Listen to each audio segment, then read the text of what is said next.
দেশের হয়ে খেলতে শর্ত জুড়ে দিয়েছেন সাকিব আল হাসান।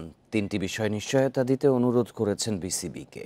ব্যাংক অ্যাকাউন্ট স্বাভাবিক করা, দেশের মাঠে খেলা ও দেশ ত্যাগের নিশ্চয়তা চেয়েছেন। জানা গেছে সাকিবের সেই অনুরোধে বোর্ডে সাড়া পাওয়া যায়নি। তাতে অনেকটাই নিশ্চিত হয়েছে উইন্ডিজ সিরিজে ফেরা হচ্ছে না টাইগার আইকনের।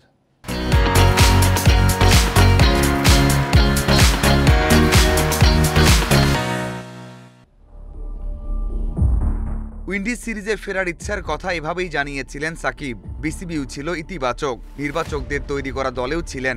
তবে শেষ দিকে নাটকীয় মোড় নিয়েছে বিষয়টা। আপনাকে বাংলাদেশ দলের হয়ে আবার কবে মাঠে দেখব? এই টুর্নামেন্টের পরে দেখা যাবে। ভারত ও পাকিস্তানের মাটিতে খেলেছেন টেস্ট, এরপর মিরপুরে ফেরা হয়নি। দেশের বাইরে খেলা নিয়ে খুব একটা শঙ্কা ছিল না। উচ্চ পর্যায় থেকে সবুজ সংকেতও পেয়ে যেতেন। তবে ঝামেলাটা বেঁধেছেন সাকিব নিজে। বিসিবিকে ৩টি শর্ত মানার জন্য অনুরোধ করেছেন সাকিব। জব্দকৃত ব্যাংক অ্যাকাউন্ট স্বাভাবিক করা, দেশে খেলতে দেয়া আর দেশে ফেরা ও দেশ ত্যাগে নিশ্চয়তা চেয়েছেন। সাকিবের কথা মতো বিসিবি কর্তারাও কথা বলেছেন উচ্চ পর্যায়ে। ইতিবাচক সাড়া মেলেনি। এত দ্রুত এমন সমস্যার সমাধান হওয়া কঠিন, যেটা কারু অজানা নয়। তাতে সাকিবের ফেরা হচ্ছে না উইন্ডিজ সিরিজে। সাকিব হয়তো বিপিএল সহ ঘরোয়া আসরগুলোতে খেলার জন্যই শর্তগুলো দিয়েছেন।